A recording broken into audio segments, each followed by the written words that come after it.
Praise the Lord. प्रभू येशू ख्रिस्तामध्ये सर्वांना सलाम. आणि आजच्या दिवसामध्ये आपण लाईव्ह गुड फ्रायडे निमित्त काही गोष्टी शिकणार आहोत.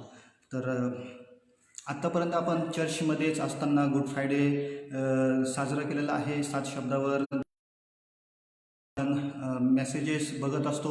अनेक लोक आहेत जे 7 शब्दाचं शिक्षण देत असतात आणि चांगली गोष्ट आहे त्या गोष्टीबद्दल. परंतु मी आज एक विशेष टॉपिक तुमच्यासमोर घेऊन आलेलो आहे. मी 7 शब्दावर आज बोलणार नाही आणि न बोलण्याचं एक कारण आहे की प्रत्येक वर्षी गुड फ्रायडेला 7 शब्दावर शिक्षण दिलं जातं, शिक्षण बघितलं जातं.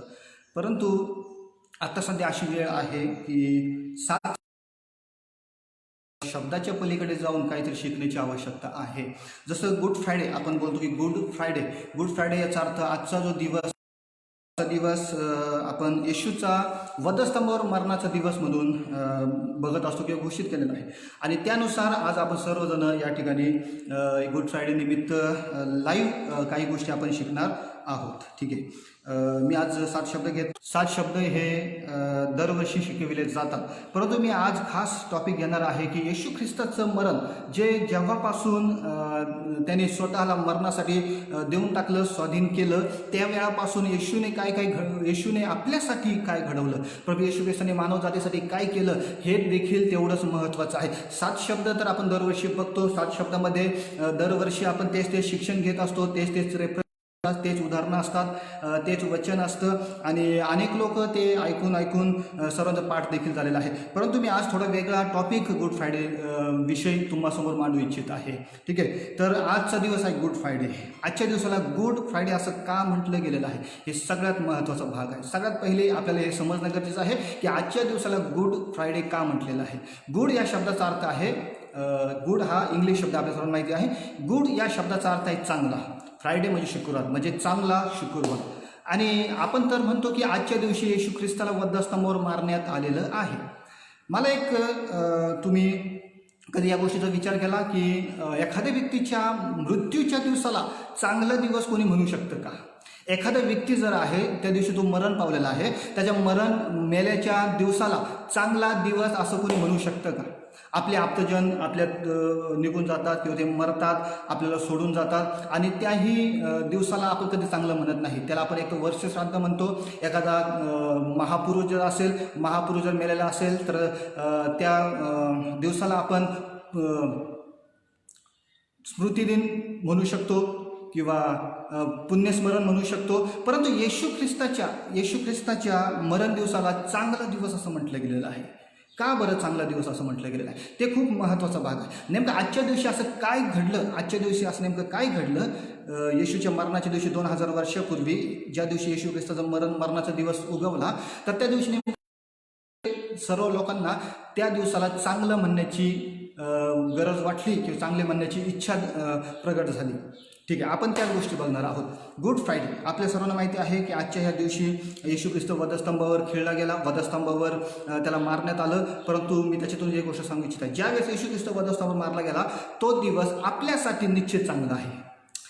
म्हणून मानव जातीसाठी तरी निश्चित चांगला आहे. का मानव जातीसाठी हा दिवस चांगला आहे? त्याचं कारण आहे की येशू ख्रिस्त वधस्तंभावर मरण्याच्याद्वारे मनुष्य जातीला तारण प्राप्ती घडलेली आहे.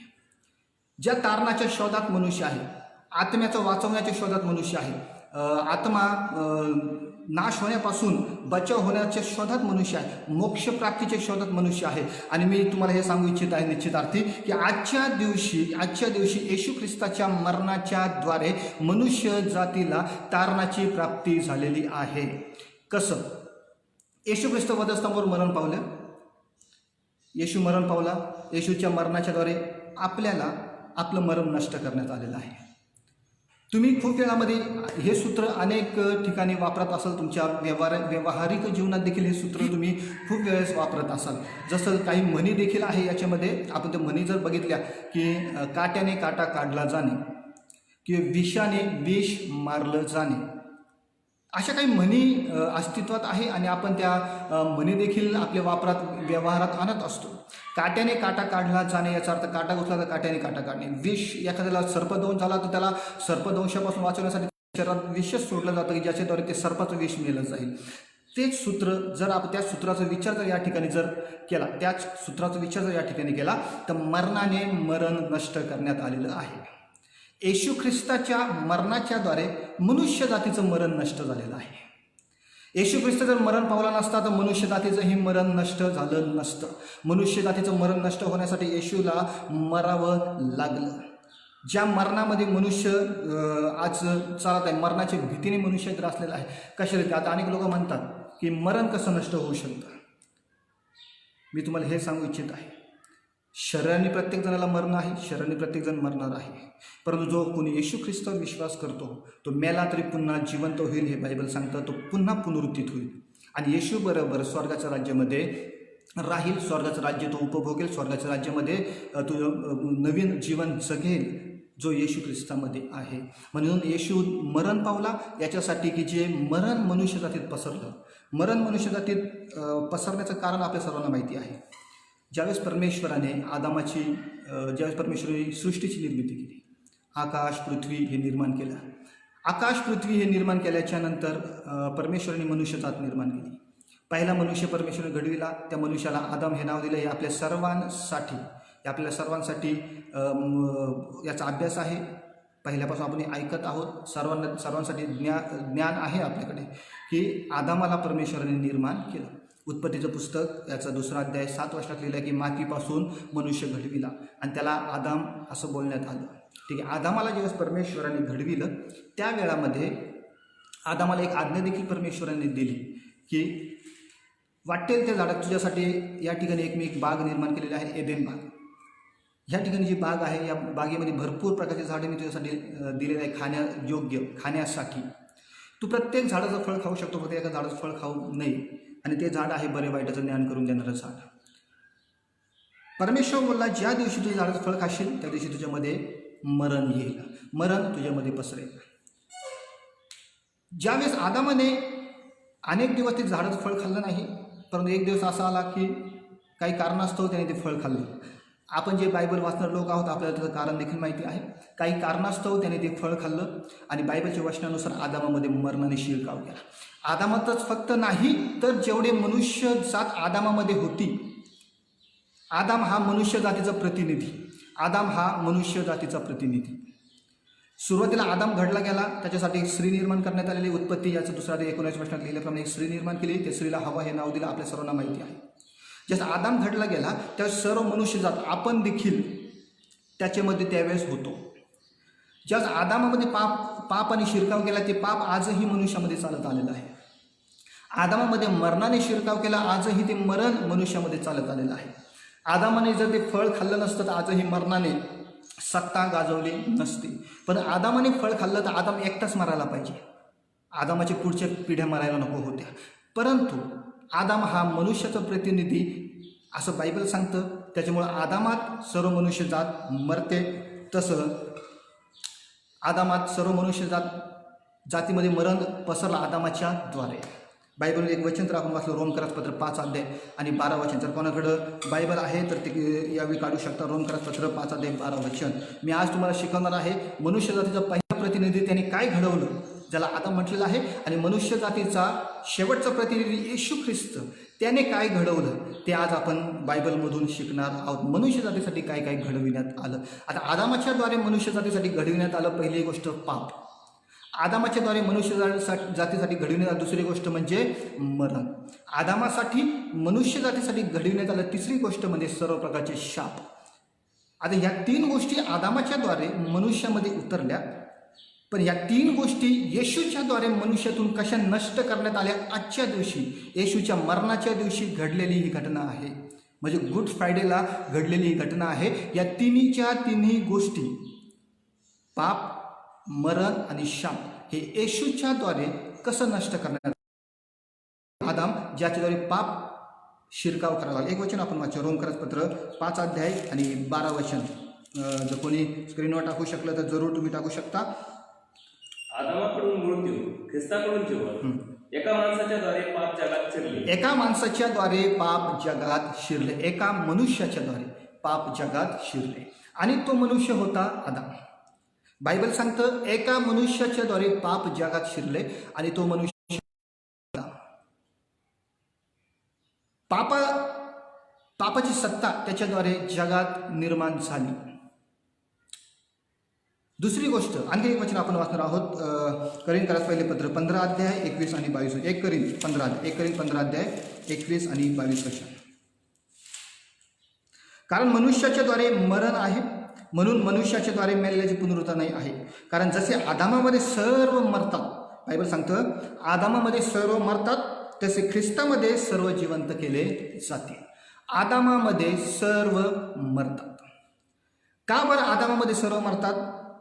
पहिले करिंथ 15, 21 आणि 22 वर्षात लिहिल्याप्रमाणे आदामात सर्व का मरतात? कारण की आदामाने परमेश्वराची आज्ञाचं भंग केला, आज्ञा उल्लंघली आणि त्या आज्ञाच्या उल्लंघनाच्याद्वारे आदामामध्ये पापाने शिरकाव केला आणि त्या पापाने मरणाचा शिरकाव झाला. म्हणजे आदामामध्ये सर्व मरतात. ज्या आदामात मरण शिरलं त्यावेळेस आपण सर्व मनुष्यजात आदामापासूनची पिढी सर्व आदामामध्ये होती. त्याच्यामुळे ते मरणाने सर्वांमध्ये शिरकाव केला. मरण सर्वांमध्ये पसरलं गेलं.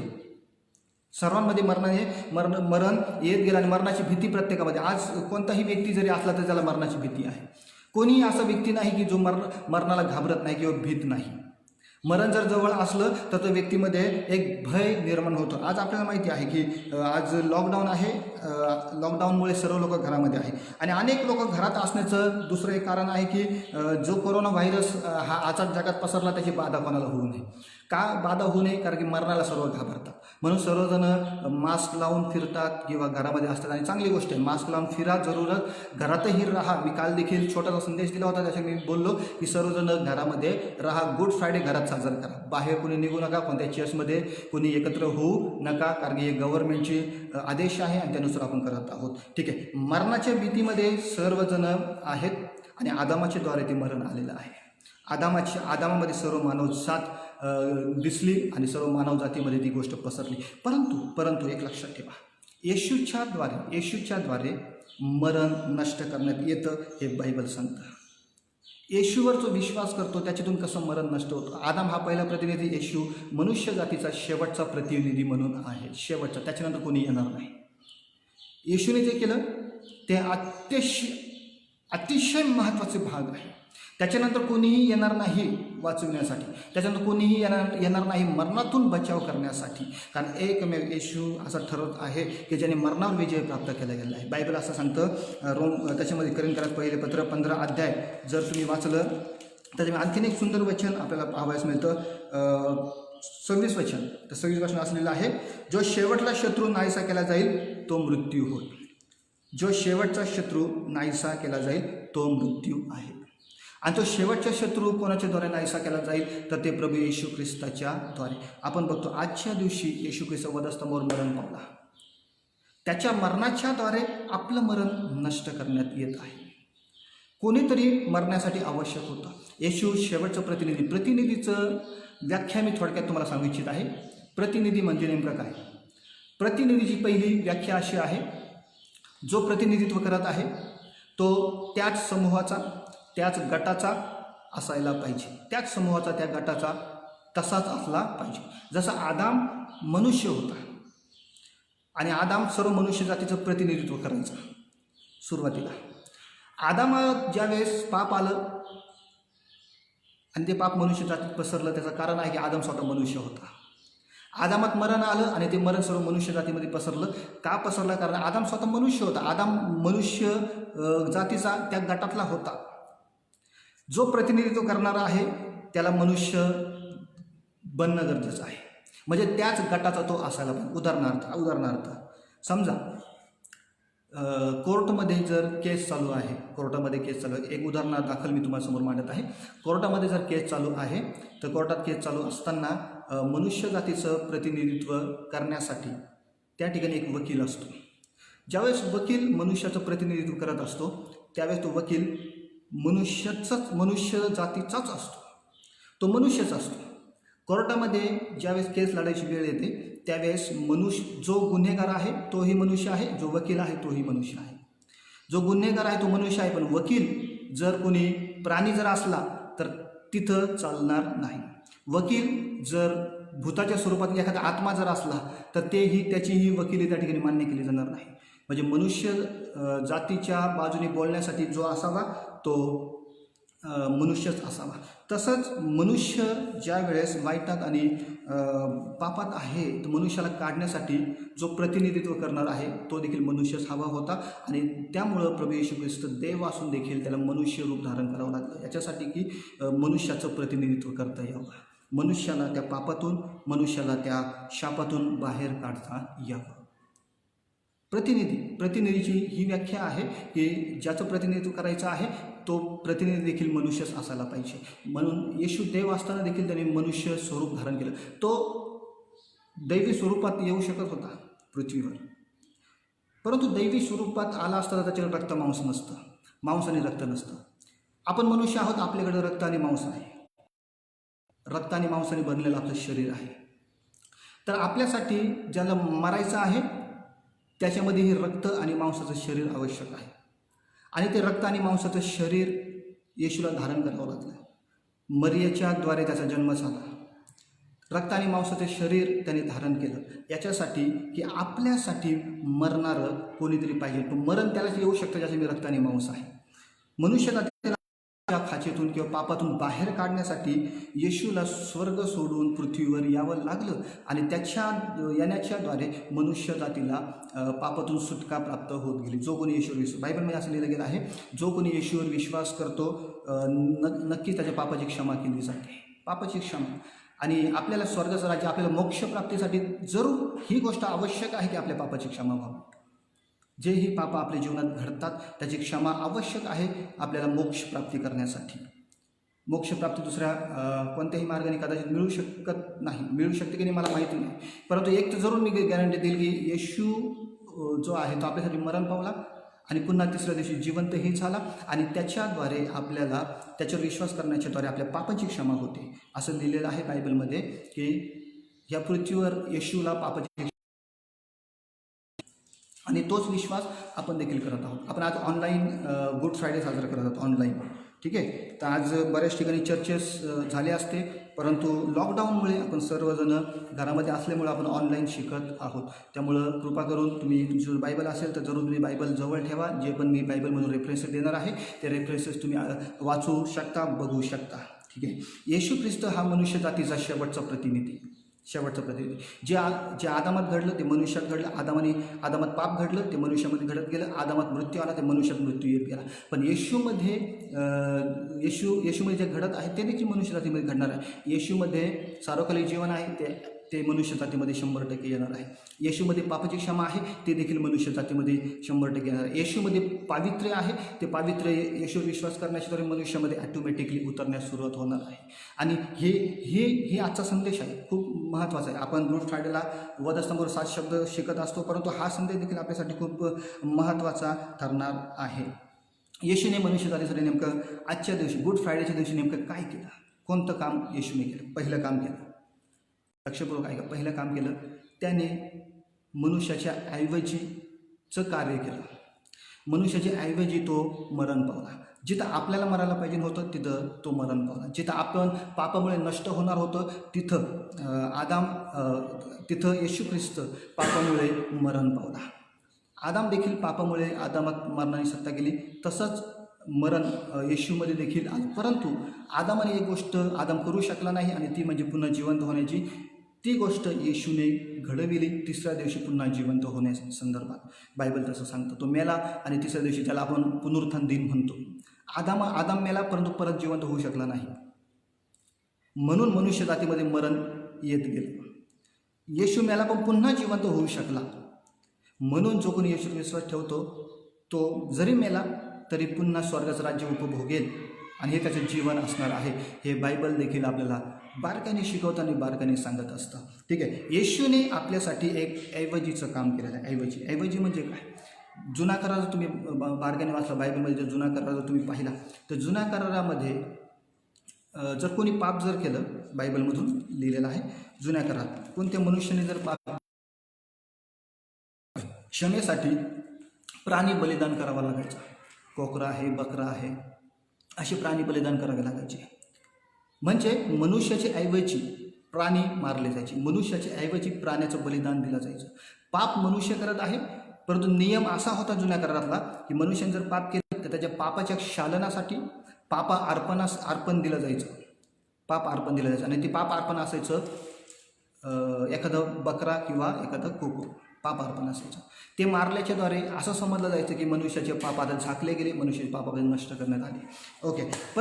परंतु पाप जर मनुष्य करत आहे तर कोणताही प्राणी किंवा बकरा कोकरा मरून फायदा नव्हता. कारण बकरा आणि कोकरा हा मनुष्याच्या जातीचा किंवा मनुष्याच्या दर्जाचा नव्हता, मनुष्याच्या गटाचा नव्हता. प्राणी हा गट वेगळा आणि मनुष्य हा गट वेगळा आहे. म्हणून मनुष्याने पाप केल्याच्या नंतर प्राणी हा गट मरून फायदा नव्हता. मनुष्य एका गटाचा आहे तर मनुष्यासाठी मरण्यासाठी मनुष्यच पाहिजे आहे. मनुष्य ज्या गटाचा आहे त्याच गटाचा कोणीतरी पाहिजे मरण सोसण्यासाठी. प्राणी मनुष्याच्या ऐवजीचं कार्य करू शकत नाही. त्याच्यामुळे येशू ख्रिस्ताला यावं लागलं रक्तमांसामध्ये. एक वचन आपण जर वाचलं बायबलमध्ये इब्री लोकासपत्र जर मी वाचलं 2 अध्याय आणि 14 वचन, इब्री करासपत्र 2 अध्याय 14 वचन तुम्ही स्क्रीनवर या ठिकाणी टाकू शकता. बायबलमधलं वचन आहे आणि 14 वचन. ज्या अर्थी मुले एकाच रक्तमांसाची होती त्या अर्थी तोही त्यांच्यासारखा रक्तमांसाचा झाला. ज्या अर्थी मनुष्य जात रक्तमांसाची होती त्या अर्थी प्रभू येशू ख्रिस्त देखील रक्तमांसाचा झाला. हेतू हा की मरणावर सत्ता गाजविणारा म्हणजे शैतान याला मरणाने शून्यवत करावे. येशूचा रक्तमांसात जन्म घेण्याचा हेतू आहे मरणावर सत्ता गाजवणारा शैतान, जो मरणावर सत्ता गाजवतो त्या शैतानाला मरणानेच शून्यवत करावे. आपण रक्तमांसात आहोत तर आपल्यासाठी मरणारा देखील रक्तमांसात पाहिजे, जो आपल्याच दर्जाचा पाहिजे, आपल्याच गटाचा पाहिजे.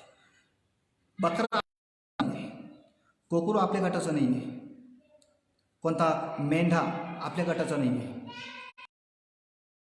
आपला गट वेगळा आहे. आपण जर मनुष्य आहोत तर आपल्यासाठी मरण्यासाठी मनुष्यच पाहिजे. आपल्यासाठी मरण्यासाठी मनुष्याचीच आवश्यकता आहे. आणि येशू ख्रिस्ताने रक्त आणि मांस धारण केलं. तो स्वर्गातून जर उतरला असता तर त्याच्यामध्ये रक्त आणि मांस नसतं. कारण की बायबल सांगतं स्वर्गामध्ये कोणत्याही प्रकारचा रक्तमांस राहत नाही. रक्तमांस स्वर्गामध्ये जाऊ शकत नाही. पहिले मध्ये जर तुम्ही 15 अध्यायामध्ये वाचलं 51 वचन 50 आणि 51 वचनात असं लिहिलं आहे की रक्त आणि मांस स्वर्गामध्ये प्रवेश करू शकत नाही किंवा रक्त आणि मांस स्वर्गामध्ये नाही. येशू ख्रिस्त जर दैवी स्वरूप उतरून आला असता तर तो मरण पावला नसता. दुसरी गोष्ट, येशू ख्रिस्ताने जर स्वर्गीय देवदूताचं रूप धारण करून जर तो आला असता तरी तो मरण पावला नसता. पण येशू ख्रिस्त अब्राहमाच्या वंशामध्ये म्हणजे मनुष्य रूप धारण करून तो जन्माला आला. याच्यासाठी त्याने रक्त आणि मांस धारण केलं, याच्यासाठी की त्याने मरावं, खास मरावं. याच्यात का मरावं तर मरणाला शून्यवत करण्यासाठी. जे मरण मनुष्यासाठी पसरलं करण्यासाठी त्याने मरण देखील सहन केलं. आजच्या घडीला मरण देखील सहन केलं.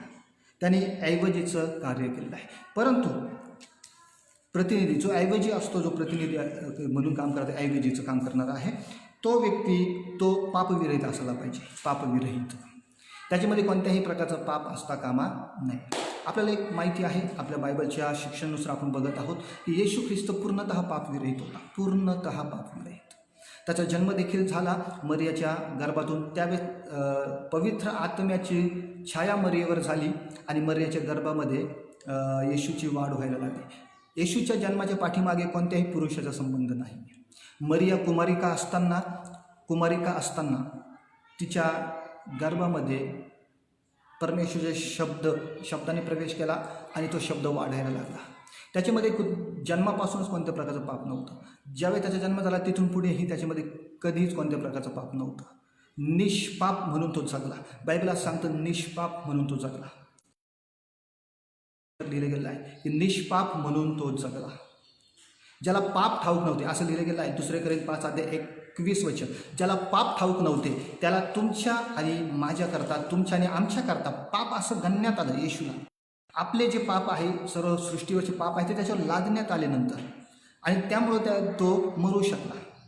परंतु जोही प्रतिनिधित्व करणार आहे, जोही आपल्या ऐवजी मनुष्याच्या ऐवजी जाणार आहे, तो निष्पाप असला पाहिजे. जसं मी पाप करत आहे तर माझ्यासाठी माझा मित्र मरू शकत नाही, कारण माझा मित्र देखील पापात आहे. तुम्ही पापात आहात तर मी तुमच्यासाठी मरू शकत नाही, कारण मी सुद्धा जन्मतः पापी आहे असं बायबल सांगतं. पापात आहे, आपला जन्म पापापासून झालेला आहे.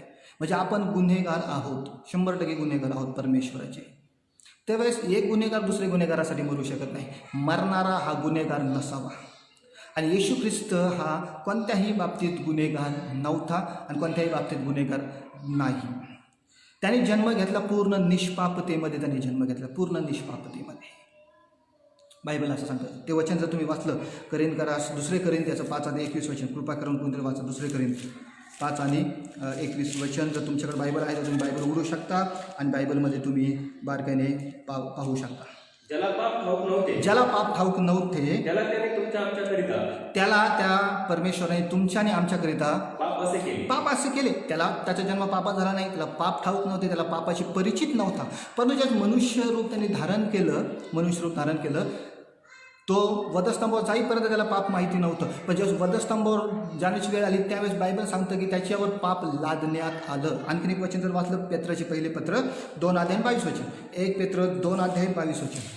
परत ऐका, पहिले पेत्र 2 आणि 22 वचनामध्ये असं लिहिलं गेलेलं आहे, त्याने पाप केले नाही आणि त्याच्या मुखात कपट आढळले नाही. येशूने कधीही पाप केलं नाही, येशूच्या मुखात कधीही कपट आढळलं नाही, कधीच कोणत्या प्रकारे पाप केलं नाही. म्हणजे तो योग्य आहे आपल्यासाठी मरण्यासाठी, कारण तो निष्पाप आहे. आपल्यासाठी पाप केलेला करणारा मनुष्य मरू शकत नाही. आपली वकिली कोणी गुन्हेगार करू शकत नाही. मी जर कोर्टामध्ये जर आहे तर एखाद्या गुन्हेगाराला मी माझी केस सोपवणार नाही, माझी बाजू मांड म्हणण्यासाठी. कारण तो गुन्हेगार म्हणे की मी स्वतः गुन्हेगार आहे, मी तुझ्या बाजू कशी मांडणार कोर्टात.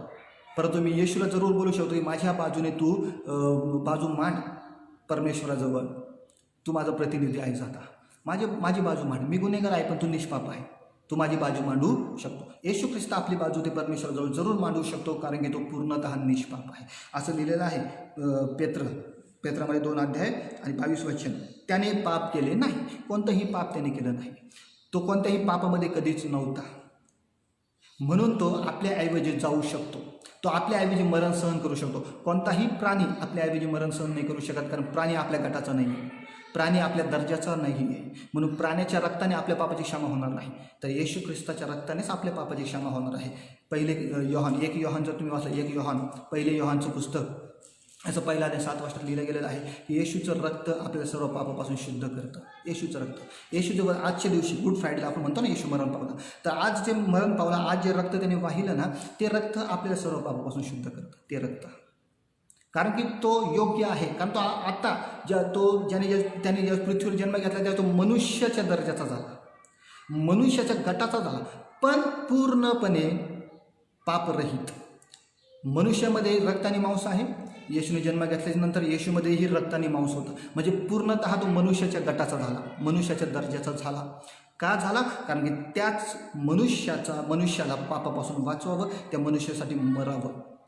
कारण मरणारा तरी निष्पाप पाहिजे, रक्त वाहणारा निष्पाप पाहिजे, सोडविणारा निष्पाप पाहिजे.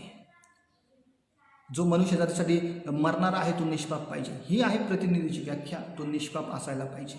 आणि येशू ख्रिस्त पूर्णपणे निष्पाप होता, पूर्णपणे निष्पाप होता. सगळ्यात पहिली गोष्ट, येशूने आपल्या पापातून आपल्या सुटका देण्यास सुरुवात केलेली आहे. 2000 वर्षी आजच्या दिवशी गुड फ्रायडेला, आपण गुड फ्रायडे म्हणतो त्याला, आजच्या दिवशी येशू वधस्तंभावर मेला आणि जो कोणी येशूवर विश्वास करत आहे त्याच्या पापाची क्षमा त्याने देण्यास सुरुवात केलेली आहे. जो कोणी विश्वास करतो, मी सर्वांसाठी बोलत नाही, जो कोणी विश्वास करतो त्याच्या पापाची क्षमा देण्यास सुरुवात केली आहे. कारण पापाची क्षमा जोपर्यंत नाही तोपर्यंत आपण मरणातून पुन्हा बाहेर येऊ शकत नाही, आपण स्वर्गाचा राज्य प्रवेश करू शकणार नाही. बायबल आपल्याला असं सांगतं. ओके, तर येशू ख्रिस्त हा शेवटचा प्रतिनिधी म्हणून जगात आला. पहिलंच काम त्याने केलं की मनुष्याला पापाची क्षमा देण्यासाठी स्वतः मरण पावला, आपल्याऐवजी तो गेला. दुसरं त्याने काम केलं की आपलं मरण त्याने वधस्तंभावर मरण सहन करून आपलं मरण देखील त्याने त्याच्यावर नष्ट केलं, त्याच्यावर विश्वास करण्याच्या द्वारे. आणि तिसरी गोष्ट अगदी महत्त्वाची आहे की आपलं पाप आपल्यावर असलेले शाप देखील त्याने नष्ट करण्यास सुरुवात केली. आपल्यावर असलेले शाप त्याने नष्ट करण्यास सुरुवात केलेली आहे. त्याचं सगळ्यात मोठं उदाहरण मी तुम्हाला देऊ इच्छित आहे. मनुष्य जातीचे शाप बायबलमध्ये असं लिहिलं गेलं आहे. गलातीकरास पत्र याचं 3 अध्याय 13 वचन. गलातीकरास पत्र जर तुम्ही काढलं 3 अध्याय आणि 13 वचन जर तुम्ही वाचलं, गलातीकरास पत्र 3:13 बायबलमध्ये 3 अध्याय आणि 13 वचन. आपणाबद्दल ख्रिस्त शाप झाला आपणाबद्दल ख्रिस्त शाप झाला आणि त्याने आपल्याला नियमशास्त्राच्या शापापासून खंडणी करून सोडलेली. आणि त्याने आपल्याला नियमशास्त्राच्या शापापासून खंडणी करून सोडली. आपणाबद्दल ख्रिस्त शाप झाला. आपणाबद्दल म्हणजे आपल्या ऐवजी तो शाप झाला. थोडक्यात आपला शाप त्याने काढून टाकला, आपला शाप त्याने तोडून टाकला, मोडून टाकला. तो आपल्या ऐवजी आहे. ऐवजीचं कार्य आजचं मी परत सांगत आहे. बऱ्याच चर्चेसमध्ये आज 7 शब्दावर वचन असतील किंवा बऱ्याचशा लाईव्ह तुम्ही बघत आहात, 7 शब्द तुम्ही ऐकत आहात, दरवर्षी तुम्ही ते ऐकत आहात. परंतु ह्या गोष्टी आजच्या दिवशी नेमकं येशूने मनुष्यासाठी नेमकं काय घडवलं ते पण इम्पॉर्टंट आहे. वधस्तंभावर जे 7 शब्द उच्चारले तो खूप शेवटचा भाग झाला. पण सुरुवातीपासून त्यांनी काय काय घडवलं हे पण आपल्यासाठी इम्पॉर्टंट आहे. सुरुवातीपासून त्यांनी काय काय घडवलं, आपल्यासाठी काय कार्य केलं असं लिहिलं गेलं आहे की त्याने आपले शाप आजच्या दिवसापासून तोडून टाकले. आपले शाप, त्याचं एक उदाहरण मी तुम्हाला देऊ इच्छित आहे. कृपा करून बारकाने तुम्ही ऐकू शकता. एक उदाहरण मी देऊ इच्छित आहे. मनुष्य जातीचा शाप तर तोडलेला आहे, परंतु त्याने भूमीवर आलेला शाप देखील तोडलेला आहे. आजच्या दिवशी भूमीवर आलेला शाप बायबल असं सांगतं ज्यावेळेस आदामाने पाप केलं, उत्पत्तीचं पुस्तक जर तुम्ही काढलं 3 अध्याय, उत्पत्ती 3 अध्याय जर तुम्ही काढलं, 3 अध्यायामध्ये असं लिहिलं गेलं आहे 17 वचनामध्ये की भूमीवर देखील शाप आला आदामाच्या पापामुळे. 3 अध्याय आणि 17 वचन त्याचं असलेलं आहे. आदामास तो म्हणाला, तू आपल्या स्त्रीशी ऐकले आणि ज्या झाडाचे फळ खाऊ नको म्हणून मी तुला आज्ञा केली होती त्याचे फळ तू खाल्ले, म्हणून तुझ्यामुळे भूमीला शाप आला आहे. तू आयुष्यभर कष्ट करून तिचा उपज खाशील. ती तुला काटे व कुसळे देईल. भूमीवर एक शाप आला आदामाच्या आज्ञाभंगामुळे, पापामुळे. आणि तो शाप आहे की भूमी काटे आणि कुसळे उगवील, याचा शाप. आजच्या दिवशी तुम्हाला सांगू इच्छित आहे, आजच्या दिवशी येशूने एक अद्भुत काम देखील केलं. भूमीवरचा शाप देखील पूर्णपणे मोडकळीस आणला. रोमकरासपत्र 8 अध्याय जर तुम्ही वाचला, 8 अध्याय रोमकरासपत्र आपण यावेळी काढलं. रोमकरासपत्र या ठिकाणी तुम्ही वचन टाकू शकता. रोमकरासपत्र 8 अध्याय खूप महत्त्वाचा हा टॉपिक आहे. रोमकरासपत्र 8 अध्याय आणि 19 वचनापासून जर तुम्ही वाचलं, देवाच्या पुत्राच्या प्रगट होण्याची प्रतीक्षा अत्यंत उत्कंठेने करीत आहे, कारण सृष्टी व्यर्थतेच्या स्वाधीन करण्यामुळे आत खुशीने नव्हे तर ती स्वाधीन करण्यामुळे सृष्टी ही स्वतः नश्वरतेच्या दास्यातून मुक्त होऊन तिला देवाच्या मुलांची गौरवयुक्त मुक्तता मिळावी या आशेने वाट पाहते. बायबल असलेल्या की सृष्टी पापाच्या ओझेने कणत आहे.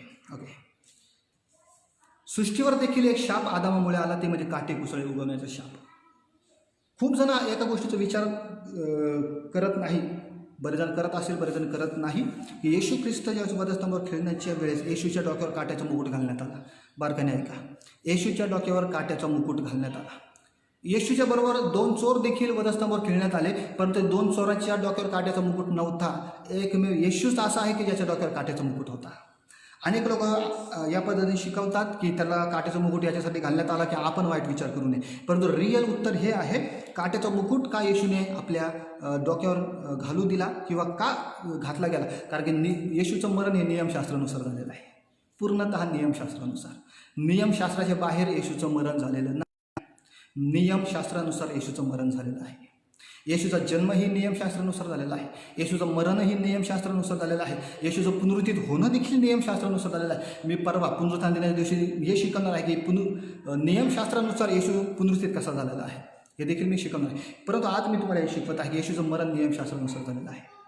तुम्ही जर योहान कृषीप्रवर्तन 19 अध्याय आणि 7 वचन जर वाचलं, योहानचं पुस्तक 19 अध्याय आणि 7 वचन,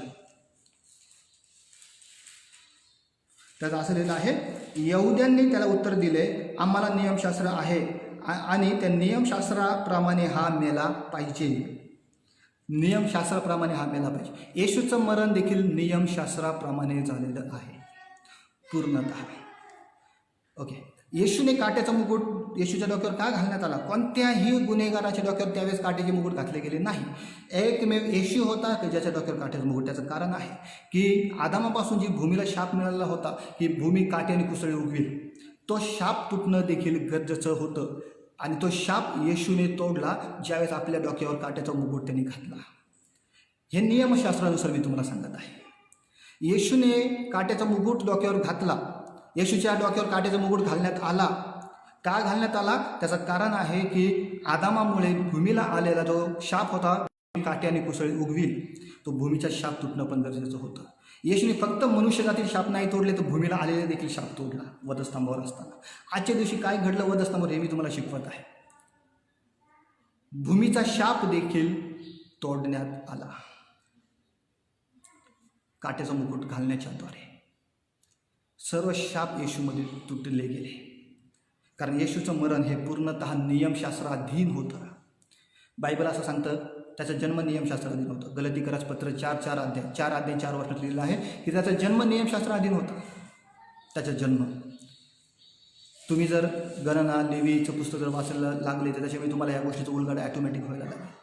परंतु त्याचं मरण देखील नियमशास्त्राधीन होतं.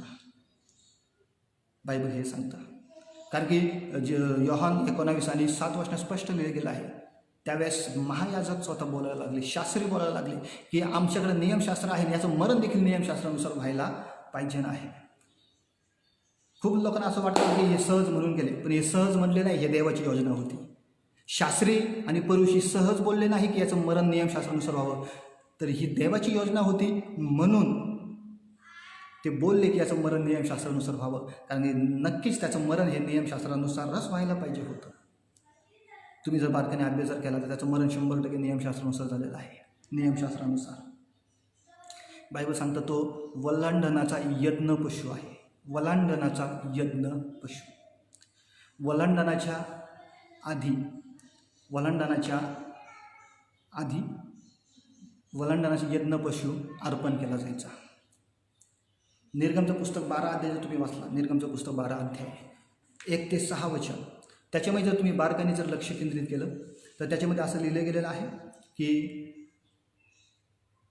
त्या वेळामध्ये ज्या लोकांना मिसर देशातून मुक्त व्हायचं आहे, इस्रायल लोकांना, त्यांच्यासाठी एक नियम देण्यात आला आणि तो नियम होता प्रत्येकाने एक कोकरू घ्यावा. वलांडनाच्या आधी, वलांडन सणाच्या आधी प्रत्येकाने एक कोकरू घ्यावं. ते महिन्याच्या 10व्या दिवशी घ्यावं असं लिहिलं गेलं आहे. जर तुम्ही ते वाचलं यावेळी काढून निर्गमचं पुस्तक काढून, निर्गमचं पुस्तक 12 अध्याय निर्गमचं पुस्तक 12 अध्याय. येशूचं मरण हे नियमशास्त्रानुसार आहे, हे लक्षात असू द्या. येशूचं मरण अचानक झालेलं नाही. येशूचं मरण हे पूर्णपणे नियमशास्त्राधीन आहे. निर्गमचं पुस्तक 12 अध्याय 1 वचनापासून मी तुम्हासाठी वाचतो. तुम्ही सर्वजण जिथं आहात तिथं बसून ऐकू शकता. खूप महत्त्वाचं आहे. मग परमेश्वराने मिसर देशात मोशे व अहरोन यांना सांगितले की हा महिना तुम्हाला आरंभीचा महिना व्हावा, तुमचा हा वर्षाचा पहिला महिना व्हावा. इस्रायलच्या सर्व मंडळीला सांग की या महिन्याच्या 10व्या दिवशी तुम्ही आपापल्या वाडवडिलांच्या घराण्याप्रमाणे एका घराण्यामागे एक कोकरू घ्यावे आणि एक कोकरू खपवायचे नाही. इतकी थोडकी माणसे कोणाच्या घरात असली तर त्याने व त्याच्या घराजवळच्या शेजाऱ्याने आपल्या घराण्यातील संख्येप्रमाणे कोकरू घ्यावे. प्रत्येकाच्या आहाराच्या मानाने एक कोकरू किती माणसास पुरेल याचा हिशोब करावा. कोकरू घ्यावायचे ते निर्दोष असून, परत ऐका, कोकरू घ्यावायचे ते निर्दोष असावे. निर्दोष, त्याच्यामध्ये कुठल्याही प्रकारचा दोष नसावा, त्याला कोणती जखम झालेली नसावी, तो कुठे वापरण्यात आलेलं नसावं, पूर्ण निर्दोष असावं. आणि तुमच्यासाठी मी हे सांगू इच्छितो की येशू देखील निर्दोष होता. हे नियमशास्त्रात लिहिलेलं आहे. ही एक भविष्यवाणी आहे येशूच्या मरणाविषयीची. असं लिहिलं आहे, कोकरू निर्दोष असून 1 वर्षाचा नर असावा. हा नर मेंढरातला किंवा शेरडातला तुम्हाला वाटेल तो घ्यावा. ह्या महिन्याच्या 14व्या दिवसापर्यंत तो राखून ठेवा. परत ऐका, महिन्याच्या 10व्या दिवशी ते कोकरू घ्यावं. 10व्या दिवशी 14व्या दिवसापर्यंत राखून ठेवावं. म्हणजे 4 दिवस त्याची पारख करावी, 4 दिवस त्याला सांभाळावं आणि कोकरू घेतल्याच्या 4थ्या दिवशी त्याचा वध करावा. घेतल्यापासून 4थ्या दिवशी, 10व्या दिवशी घ्यावं आणि 14व्या दिवशी वधावं. म्हणजे मधले 4 दिवस येतात मध्ये. 3 दिवस आहेत आणि चौथ्या दिवशी ते वधावं. म्हणजे 4 दिवस त्याचा सांभाळ करू. आपल्याला माहिती आहे गेल्या रविवारी आपण एक सण साजरा केला ऑनलाईन बऱ्याच जणांनी, पाम संडे म्हटलेला आहे. आणि पाम संडेच्या दिवशी येशू ख्रिस्ताचा येरुशलेममध्ये प्रवेश दर्शवलेला आहे. पाम संडेला येशू ख्रिस्ताने येरुशलेममध्ये प्रवेश कशासाठी केला माहिती का? खास मरण्यासाठी, एक कोकराच्या स्वरूपात. आणि ज्या दिवशी येशूने पाम संडेला, थोडक्यात झावळ्याच्या रविवाराला आपण म्हणतो, येशूने येरुशलेममध्ये प्रवेश केला, तिथून पुढे बरोबर 4 दिवसांनी येशूचा वध करण्यात आला. तिथून पुढे बरोबर 4 दिवसांनी ज्या लोकांनी त्याला स्वीकारलं, झावळ्याच्या रविवारी आपण बघतो ज्याला झावळ्या उभारल्या गेल्या, लोक त्याच्यासमोर नाचले, लोक त्याच्यासमोर बागडले, लोकांनी आनंद उत्सव साजरा केला, झावळ्या त्याच्यासमोर पसरल्या, लोक आनंदित होते. ज्या लोकांनी त्याच्यासमोर झावळे पसरले, आपल्या अंगातली वस्त्र पसरले, त्याच लोकांनी त्या दिवसापासून तो चौथ्या दिवशी येशूचा वध केला. त्याच लोकांनी, ज्या लोकांनी झावल्या पसरल्या, ज्या लोकांनी आनंद उत्सव साजरा केला, त्याच लोकांनी येशूला धरून दिला. का बरं येशूला धरून देण्यात आलं? त्याचं कारण आहे की येशूने येरुशलेमेत जो प्रवेश केला, एक कोकराच्या स्वरूपात प्रवेश केला. निर्गमच्या पुस्तकानुसार, निर्गमच्या पुस्तकाला 10व्या दिवशी कोकरू घ्यावं आणि 14व्या दिवशी मारावं.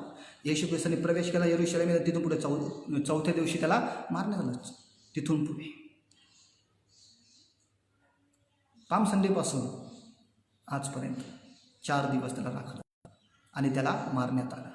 हे नियमशास्त्राला धरून आहे, असंच घडलेलं नाही, हे नियमशास्त्राला धरून आहे.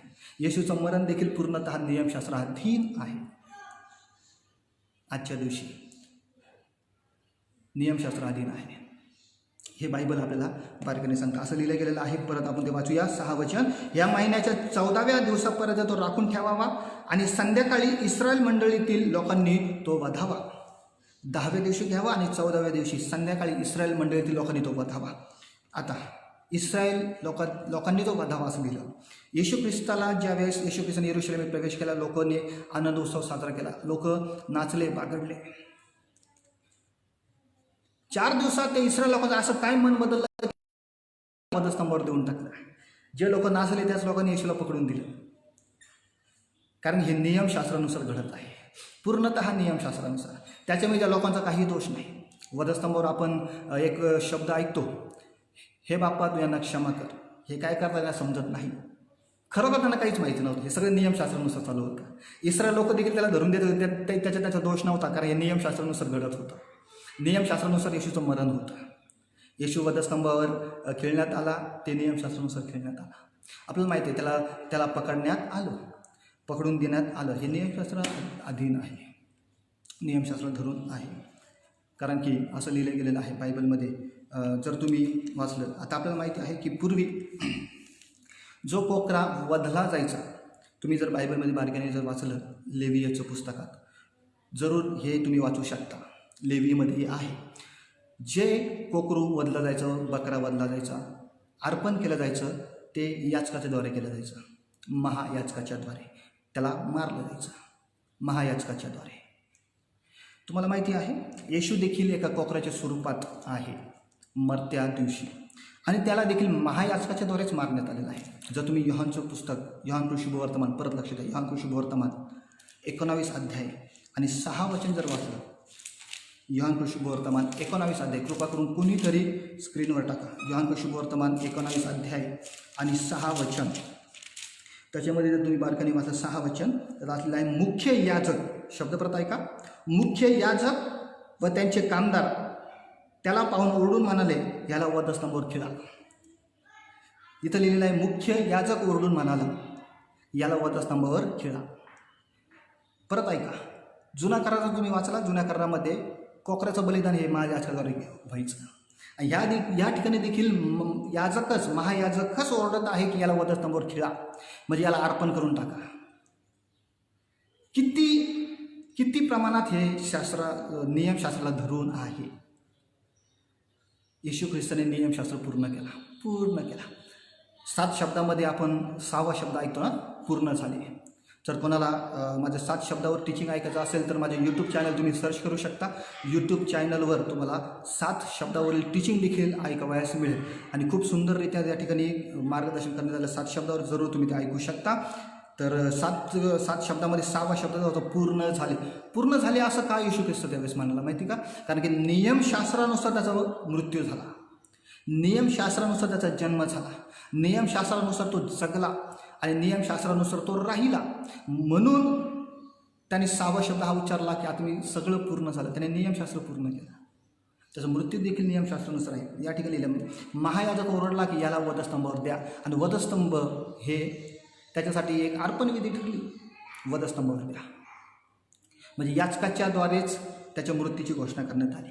आणि जुन्या करारात नियमशास्त्रात जर तुम्ही गेले त्या ठिकाणी देखील एखाद्या कोकराची मृत्यूची घोषणा याचकाच्याद्वारेच व्हायची, त्याचा मृत्यू याचकाच्याद्वारेच केला जायचा. आपल्याला माहिती आहे की त्यामध्ये पिलाताने हात धुवून टाकले. पिलाताने हात धुवून टाकले. पिलात म्हटला की मला याच्यामध्ये काही दोष आढळत नाही म्हणून मी याला मारणार नाही. म्हणजे त्या ठिकाणी परत बारकं नाही का, त्या ठिकाणी पिलात त्याला वधस्तंभावर खेळण्यासाठी दोषी नाही. पिलात त्याला वधस्तंभावर घेऊन जाण्यासाठी कारणीभूत नाही. त्याला वधस्तंभावर घेऊन जाण्यासाठी कारणीभूत आहे महायाजक.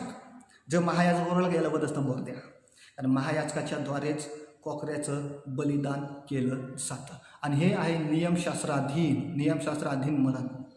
नियमशास्त्राधीन मरण. तुम्ही कधी या गोष्टीचा विचार केला? येशू आजच्या दिवशी येशूने वधस्तंभ वाहिला. येशूने वधस्तंभ वाहिला. ओके,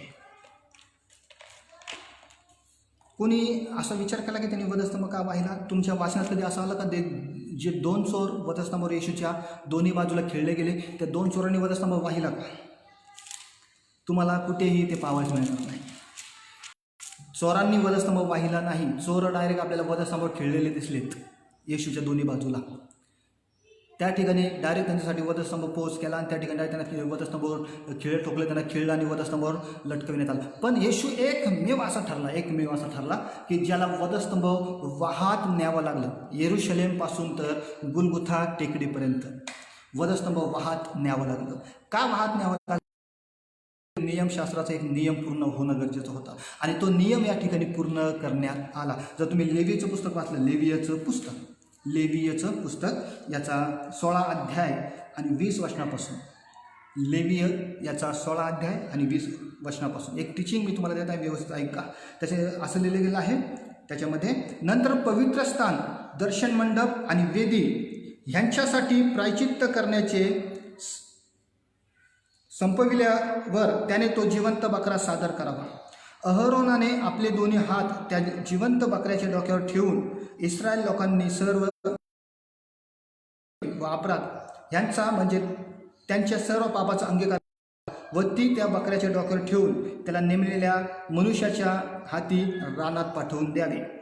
तो बकरा त्यांच्या सर्व दुष्कर्म्यांचा भार घेऊन निर्जन प्रदेशात वाहून नेईल. त्या मनुष्याने त्या बकऱ्याला रानात सोडून द्यावे. असं लिहिलं गेलं आहे. तो बकरा त्यांच्या सर्व दुष्कर्माचा भार घेऊन निर्जन प्रदेशात वाहून नेईल. येशूने वधस्तंभ का वाहिला माहिती का? कारण वधस्तंभ हा तुमच्या आणि माझ्या पापाचा भार आहे. परत ऐका, वधस्तंभ हा तुमच्या आणि माझ्या पापाचा भार आहे. आणि येशूने तो येरुशलेमीपासून गुलगुथा निर्जन स्थळापर्यंत वाहिला,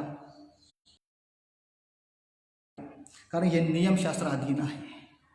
बकऱ्याने पापाचा भार वाहावा.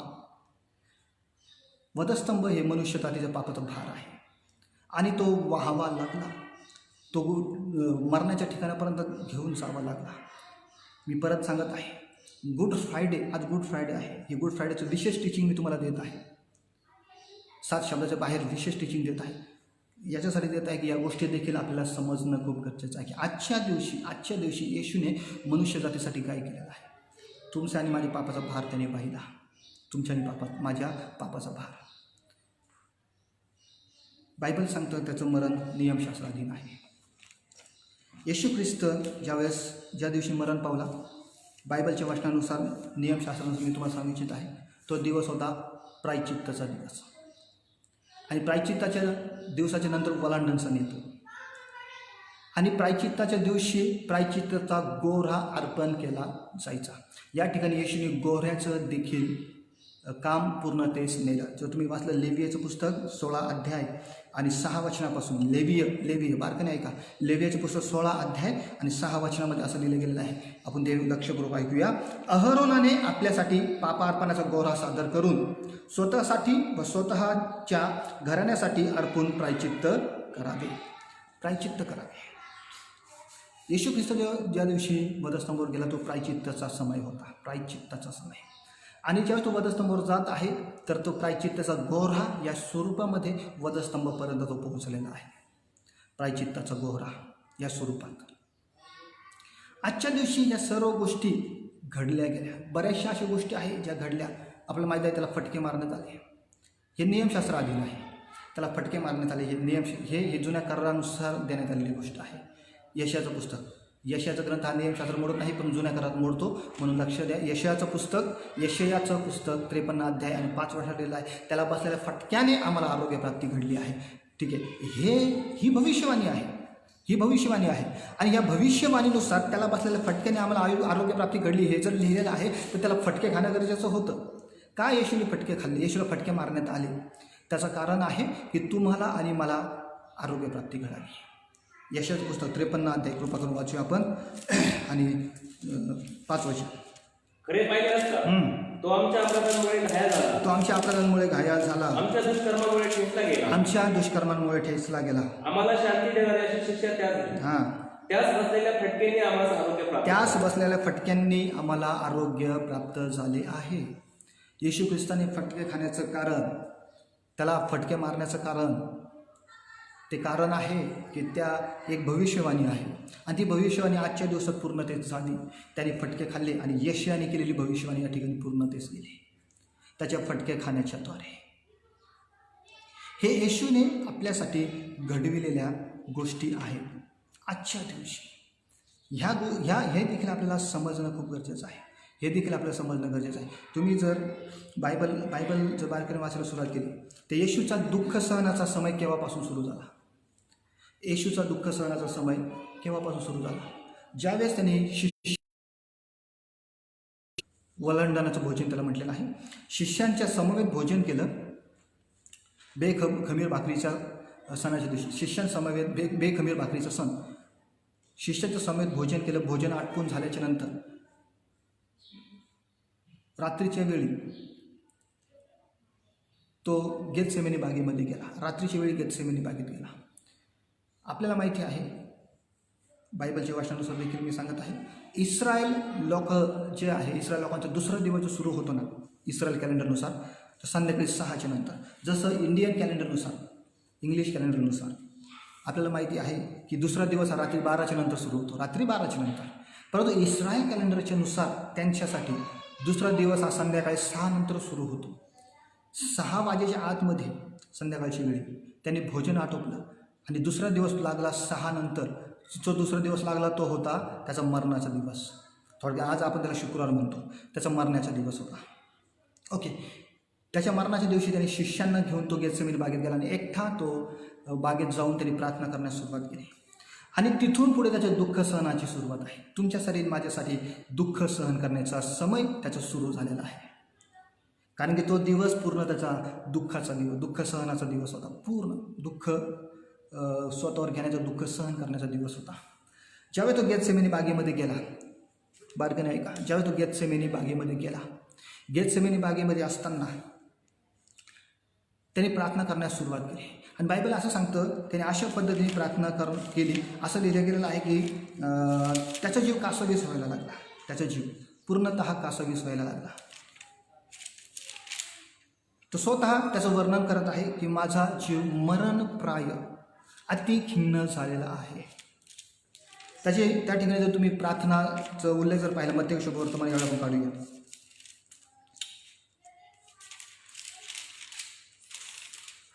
त्याच्यामध्ये आपल्याला अनेक गोष्टीचा उल्लेख पाहावयास मिळतो. बायबलमध्ये लिहिलं आहे की त्याचा जीव मरणप्राय अति खिन्न झाल्याचं लिहिलं आहे. मत्ती शुभवर्तमान तुम्ही 26 अध्याय जर काढला तर त्याच्यामध्ये असं लिहिलं आहे गेतसेमनी येथील प्रार्थना. बारकाईने लक्ष द्या. तिथून त्याच्या मरणाच्या दिवसाची सुरुवात आहे, दुःख सहनाची सुरुवात आहे. त्या ठिकाणी तुम्ही वाचलं 36 वचनापासून 26 अध्याय, मत्ती 26 अध्याय 36 वचनापासून. नंतर येशू शिष्याबरोबर गेत्सेमेने नावाच्या ठिकाणी आला आणि त्यास म्हणाला, मी पुढे जाऊन प्रार्थना करीपर्यंत येथे बसा. मग त्याने पेत्र व जब्देचे दोघे मुलगे याचबरोबर घेतले आणि तो खिन्न व अतिकष्टी होऊ लागला. तेव्हा त्याने त्यास म्हटले, माझा जीव मरणप्राय अति खिन्न झाला आहे, तुम्ही येथे थांबा व माझ्याबरोबर जागे राहा. मग तो थोडासा पुढे पडला आणि त्याने अशी प्रार्थना केली, हे माझ्या बाप्पा, हे माझ्या पित्या, होईल तर हा प्याला माझ्यावरून टळून जाऊ, तथापि माझ्या इच्छेप्रमाणे नको तर तुझ्या इच्छेप्रमाणे हो. मग तो शिष्याकडे आला आणि ते झोपी गेले आहेत असे पाहून पेत्राला म्हणाला, काय तुमच्याने घटकाभरही माझ्याबरोबर जागवत नाही? तुम्ही परीक्षित पडू नये म्हणून जागृत राहा व प्रार्थना करा. आत्मा उत्सुक आहे करा, पण देह अशक्त आहे. प्रार्थना केली, हे माझ्या बाप्पा, हे मी प्याल्याशिवाय टळून जात नाही, तर तुझ्या इच्छेप्रमाणे हो. मग त्याने पुन्हा येऊन तसं घडविलं. बायबलमध्ये असं लिहिलं आहे की त्यांनी प्रार्थना केली, हे पिता. तो त्याचा जीव खिन्न झाला, अतिशय खिन्न झाला आणि त्यांनी अशी प्रार्थना केली, हे पिता, हा प्याला माझ्यापासून टळून जाऊ. आपण खूप वेळेस या ठिकाणी या प्याल्याविषयी थोडं संभ्रमात असतो. बरेच लोक म्हणतात की कोणत्या प्याल्याविषयी यांनी प्रार्थना केली, कोणत्या प्याल्याविषयी यांनी प्रार्थना केली. खूप जणांना ही गोष्ट लवकर कदाचित लक्षात येत नसेल. अनेक जण असं म्हणतात की त्याचं मरण टळून जाण्यासाठी त्यांनी प्रार्थना केली. परंतु मी तुम्हासाठी सांगू इच्छित आहे की मरण टळून जाण्यासाठी त्याने कधीच प्रार्थना केली नाही. जर मरण टळून जाण्यासाठी त्यांनी प्रार्थना केली असती तर त्याच्या जगात येण्याचा उद्देश पूर्ण झाला नसता. त्याचा जगात येण्याचा उद्देशच होता की मरणे. त्याने रक्त आणि मांस धारण करण्याचा उद्देशच होता की त्यांनी मरावे म्हणून. पेत्राने एकदा येशूला विरोध केला. येशूने भविष्यवाणी केली की मी अशा पद्धतीने मरणार आहे. त्यावेळेस पेत्राने विरोध केला. बायबल सांगतं पेत्राने विरोध केला की प्रभूजी, तुमच्याशी असं कधी घडू नये, तुम्हाला मरण येऊ नये. त्यावेळेस तोच येशू पेत्राला म्हटला, अरे सैताना, माझ्यापासून निघून जा, कारण देवाच्या गोष्टीमध्ये, देवाच्या कामात तू अडथळा आहेस. थोडक्यात येशू ख्रिस्ताने त्या ठिकाणी मरणाविषयी राहिले, मी मला मरण येणारच आहे. मग तो मरणाचा प्याला दूर होण्यासाठी कधीच प्रार्थना नाही. त्याने प्रार्थना कशासाठी केली माहिती का? सगळ्यात महत्त्वाची गोष्ट, जी परिस्थिती गेत्सेमनी बागेत त्याच्या जीवनावर आलेली आहे ती अतिशय भयंकर परिस्थिती आहे. अतिशय भयंकर परिस्थिती आहे. आणि ती परिस्थिती आहे सर्व मनुष्य जातीचं पाप स्वतःवर घेण्याची, पापाचं ओझं स्वतःवर घेण्याची परिस्थिती, पापाचा भार वाहण्याची परिस्थिती. आणि येशूने हे कळून चुकलं होतं, ज्यावेळेस माझ्यावर पापाचा भार टाकण्यात येणार आहे त्यावेळेस सोडून जाईल. कारण की परमेश्वर ज्या ठिकाणी पाप आहे त्या ठिकाणी राहत नाही. येशूने जसा पृथ्वीवर जन्म घेतला किंवा स्वर्गातही होता तेव्हापासून त्यांनी तो आपल्या पित्यापासून कधीच अलिप्त झालेला नाही, कधीच अलिप्त झाला नाही.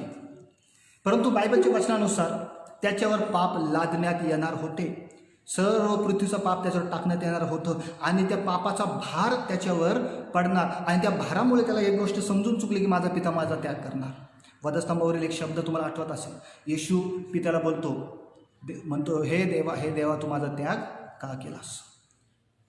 पहिली घटना आहे देवाने येशूचा त्याग करण्याची. आणि त्याग करण्याचं कारण आहे की येशूवर असलेलं पाप जे मनुष्य जातं. येशूने कधी पाप केलं नाही, कृतीने पाप केलं नाही, पण त्याच्यावर पाप लादण्यात आलं. एक वचन जर तुम्ही वाचलं, यशायाचं पुस्तक 53 अध्याय, पटकन आपण काढू. यशायाचं पुस्तक 53 अध्याय स्क्रीनवर देखील तुम्ही टाकून द्या.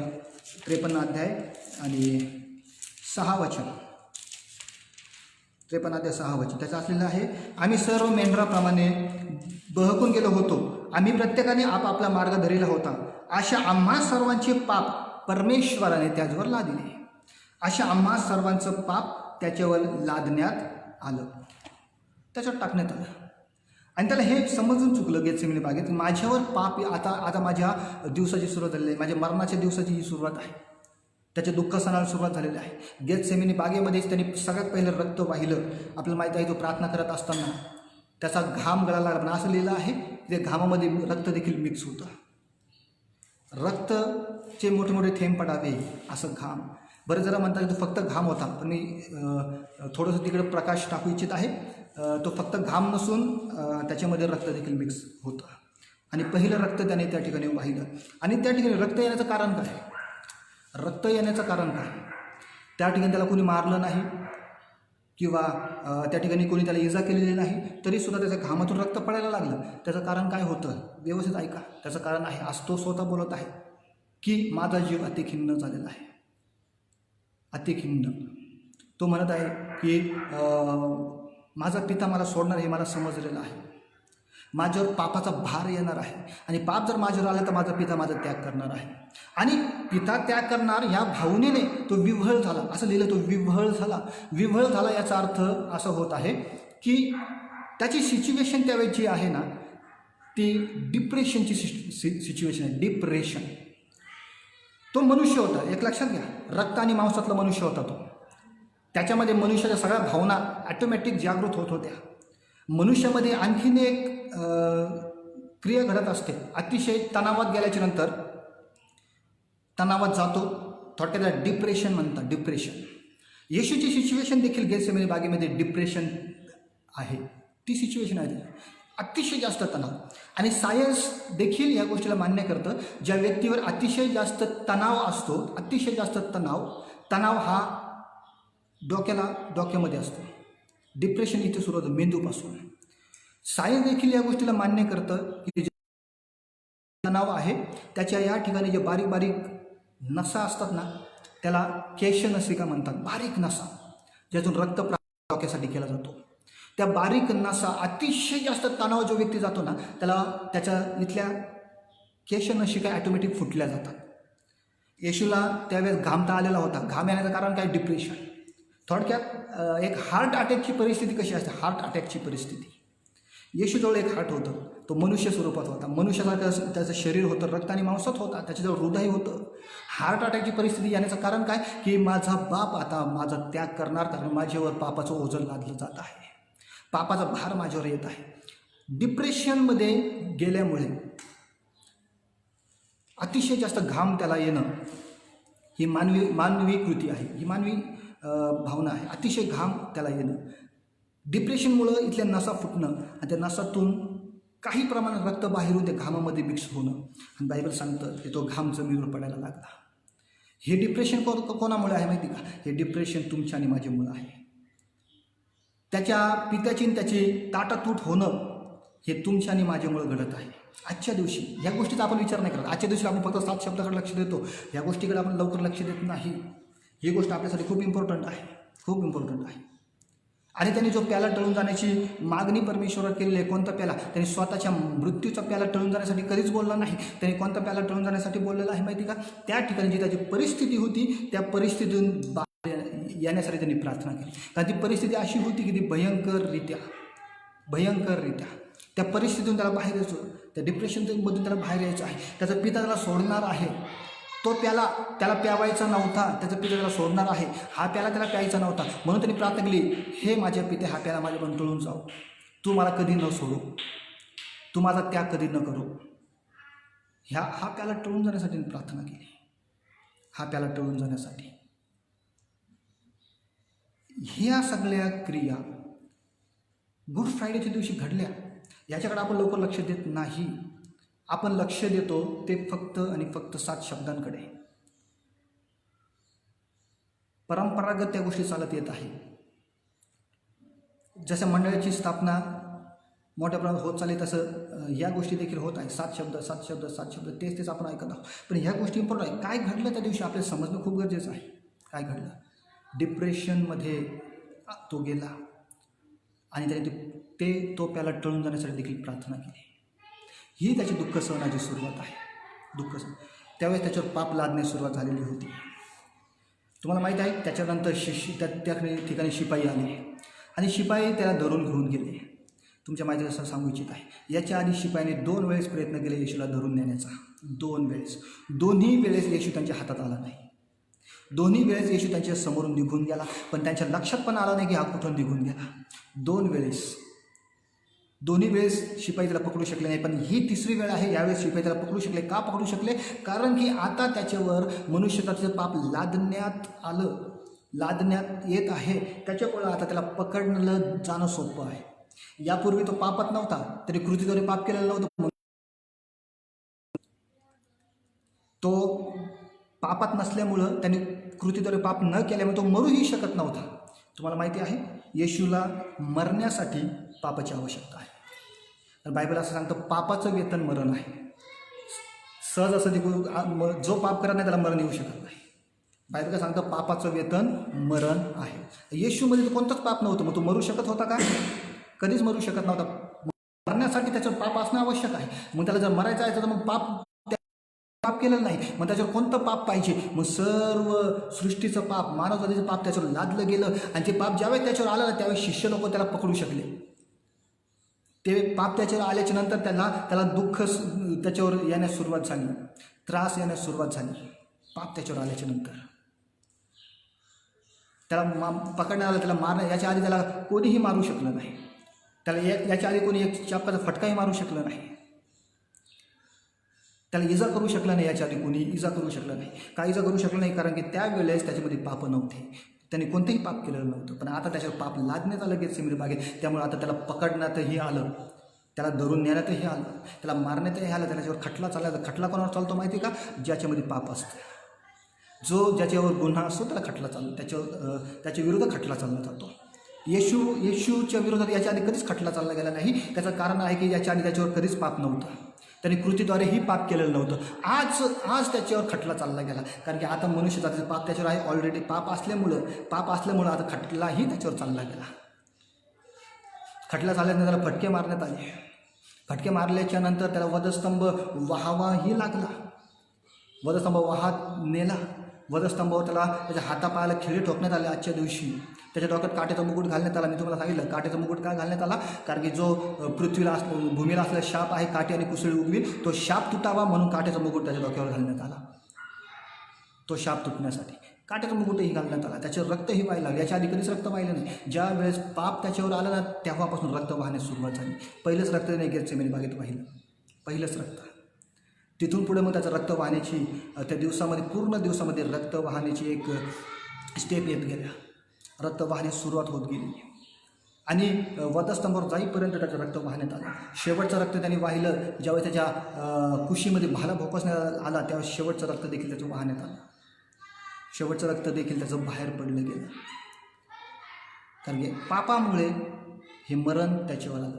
पण त्याने कोणतेही पाप न करता मनुष्य जातीचं पाप, सर्व मानवाचं पाप त्याच्यावर लादलं, म्हणून त्याच्यावर हे मरण आलं आणि मरण याची वेळ त्याच्यावर आली. तुमच्यामुळे आणि माझ्यामुळे, तुमच्यासाठी आणि माझ्यासाठी तो मरण पावला. हे मरण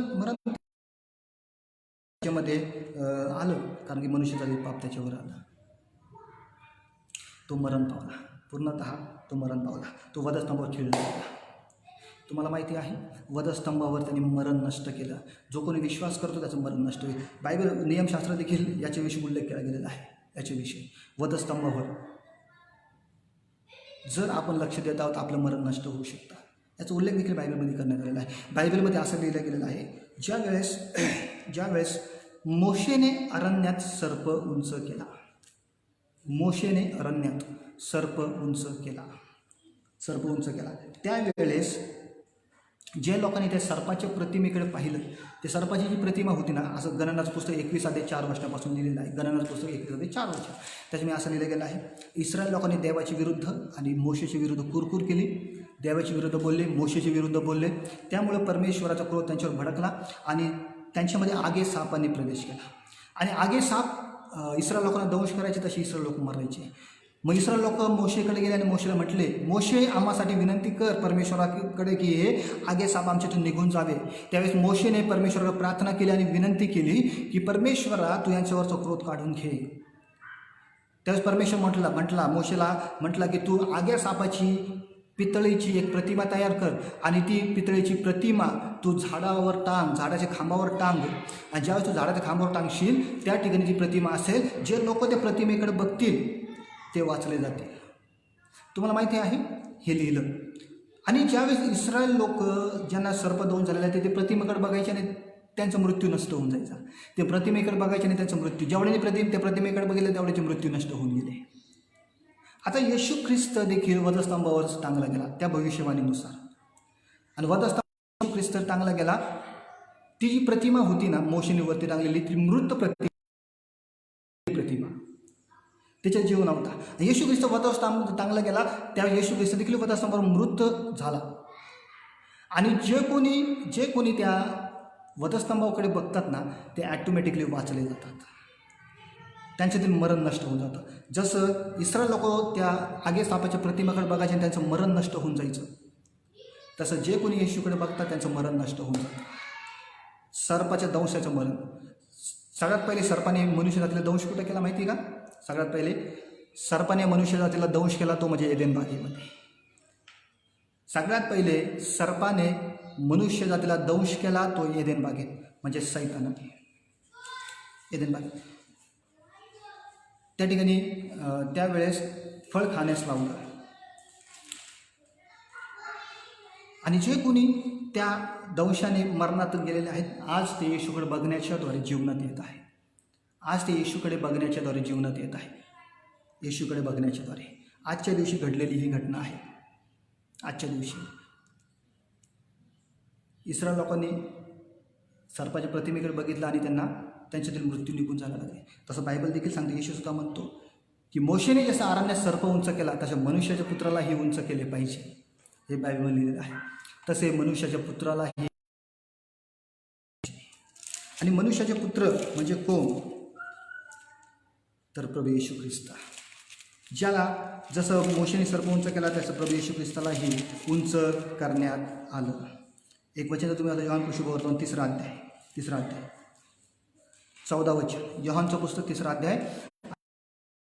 योहान शुभवर्तमान 3रा अध्याय आणि 14 वचन त्याचं असलेलं आहे. जसा मोशेने अरण्यात सर्प उंच केला होता तसे मनुष्याच्या पुत्रालाही उंच केले पाहिजे. सर्प तो मेलेला होता, प्रतिमा होती. येशू वधस्तंभावर मेला आणि जे कोणी त्या मृत्यूकडे बघतात त्यांना जीवन प्राप्त होतं. इस्रायल लोक देखील त्या मृत्यूकडे बघायचे, मेलेल्या सर्पाच्या प्रतिमेकडे बघायचे, म्हणून त्यांना जीवन प्राप्त व्हायचं. त्यांचा मृत्यू त्यांना सोडून जायचा. सर्पाने दंश केलं ते बरे होऊन जायचे. आजही जे कोणी वधस्तंभाच्या मृत्यूकडे लक्ष देतात ना, तेही आजही जिवंत होतात. म्हणजे ते वाचले जातात. पापापासून, शापापासून, नरकापासून ते वाचले जातात. हे आजच्या घडीला घडलेली घटना आहे. बारकाईने ऐका, हे आजच्या घडीला घडलेल्या घटना आहेत. आपण खूप वेळेस या घटनांकडे लक्ष देत नाही. शुक्रवार, गुड फ्रायडे, उत्तम शुक्रवार आपण सगळे एकत्र येतो, आनंद साजरा करतो. एका मेलेल्या व्यक्तीच्या स्मरणार्थ आनंद साजरा करतो. येशू ख्रिस्ताच्या स्मरणार्थ आपण आनंद साजरा करतो, कारण की येशूने हे सगळं घडवलं ना आपल्यासाठी. मग आपण आनंद साजरा करायलाच पाहिजे आजच्या दिवसामध्ये. परमेश्वर तुम्हाला नक्कीच या सगळ्या गोष्टीने आशीर्वादित करेल. जर कोणाला आणखीन टीचिंग याच्यातून हवं असेल तर तुम्ही माझे यूट्यूब चॅनल सर्च करू शकता. पास्टर पॉल बनकर या नावाने माझं यूट्यूब चॅनल आहे. त्याच्यामध्ये भरपूर टीचिंग व्हिडिओज आहेत. तुम्ही ते सर्च करून त्याच्यावर तुम्ही आणखीन जास्त प्रमाणामध्ये टीचिंग मिळवू शकता, शिक्षण मिळवू शकता. त्याच्यामध्ये जर 7 शब्द ऐकायचे असेल तर त्याच्यावर मी 7 शब्दाचं देखील शिक्षण दिलेलं आहे. इच्छुक आहात तर तुम्ही जरूर ते सर्च करू शकता. आणि परमेश्वर तुम्हाला या सर्व वचनाद्वारे मोठ्या प्रमाणात आशीर्वाद. आजचा गुड फ्रायडे आहे आणि आजच्या दिवशी परमेश्वर तुम्हाला मोठ्या प्रमाणात आशीर्वादित करू. भरपूर काही शिक्षण माझ्याकडे आहे, परंतु मी जास्त वेळ घेऊ इच्छित नाही. अजूनही मी तुम्हाला वेळोवेळी लाईव्ह भेटत जाईल. लाईव्ह तुम्हाला भरपूर शिक्षण देईल. रविवारी पुनरुत्थान दिनाच्या दिवशी देखील बरोबर 11 वाजता मी फेसबुक लाईव्ह असेल आणि पुनरुत्थानाविषयी नियमशास्त्रातून पुनरुत्थान कशा प्रकारे आहे हे मी तुम्हाला शिकवणार आहे. नियमशास्त्राधीन पुनरुत्थान या गोष्टी देखील मी तुम्हाला देणार आहे. येशू ख्रिस्ताने ते पुनरुत्थानाचं कार्य कसं पूर्णतेस नेलं या गोष्टी तुम्ही बघणार आहात. आणि जर तुम्हाला आजचं शिक्षण आवडलं असेल तर नक्कीच तुम्ही हे शिक्षण शेअर करा. अनेकांपर्यंत हे शिक्षण तुम्ही पोहोचवा आणि अनेकांना हे शिक्षण जाऊ द्या आणि त्याच्याद्वारे तुम्ही इतरांना एक आशीर्वादाचं कारण तुम्ही ठरू शकता. आणि जर कोणाला सेवेसाठी मदत करायची असेल तर माझा गुगल पे नंबर आहे, त्याच्यावर तुम्ही मदत करू शकता. 75 88 16 81 66 हा माझा गुगल पे नंबर आहे. तर तुम्ही सेवा कार्यासाठी आजचं वचन तुम्ही ऐकलेलं आहे आणि तुम्ही आशीर्वाद झालेलेच आहात. सेवा कार्यासाठी जरूर तुम्ही गुगल पेला सेवेसाठी मदत करू शकता. परमेश्वर तुम्हाला याच्याद्वारे मोठ्या प्रमाणात आशीर्वादित करू. Praise the Lord. प्रभूला आपण धन्यवाद. यावेळी प्रार्थना करूया. सर्वजण प्रभूला गौरवूया. धन्यवाद सर्वसमर्थ परमेश्वर पिता, तुझे उपकार स्तुती करतो माझ्या देवा. तुला मी धन्यवाद देतो या वेळेबद्दल. सर्वसमर्थ परमेश्वर पिता, तुला मी गौरवतो माझे जिवंत देवाप्पा. यावेळी सर्वसमर्थ परमेश्वर पिता आम्ही प्रार्थना करत आहोत. जे कोणी प्रभू आज या ठिकाणी उपस्थित आहे तो प्रत्येकजण आशीर्वाद बनला जाऊ. आजच्या झालेल्या शिक्षणानुसार, आजच्या झालेल्या वचनानुसार प्रभू प्रत्येकामध्ये प्रभू परमेश्वर बाप्पा एक नवीन जोश तू दे प्रभू. प्रत्येकामध्ये एक नवीन प्रकारचे शिक्षण तू दे प्रभू. राजा प्रत्येकामध्ये तुझं कार्य तू प्रगट कर. प्रत्येकजण आजच्या दिवशी आशीर्वाद बनले जाऊ प्रभू. जे वधस्तंभ तू आम्हासाठी घडवलंस प्रभू, याचं महत्त्व प्रभू तुझ्या लोकांना तू प्रभू देण्यास मला सहाय्य केलं. तुझे आभार मानतो. तुझे गौरव प्रभू परमेश्वर बाबा या तुझ्या लोकांच्या द्वारे तू करून घे प्रभू. सहाय्य कर आणि मदत कर प्रभू परमेश्वर पिता. दया कर. आम्ही तुझ्या आधीन स्वाधीन होत आहे प्रभू. राजा सर्व प्रकारच्या आजारापासून, सर्व विकारापासून तुझ्या लोकांचे सांभाळ आणि रक्षण कर माझं परमेश्वर पिता. आजचं शिक्षण त्यांच्या उन्नतीसाठी असू दे. आजच्या शिक्षणाच्या द्वारे प्रभू त्याची मोठ्या प्रमाणात उन्नती होऊ दे माझ्या परमेश्वर पिता. दया कर. सर्व आम्ही तुझ्या आधीन स्वाधीन करत आहे. सहाय्य कर. येशूच्या नावाने प्रार्थना करतो म्हणतो एक परमेश्वर पिता. आमेन अँड आमेन. सर्वांना प्रेज द लॉर्ड. जय ख्रिस्त. प्रभूला धन्यवाद देऊया. आमेन.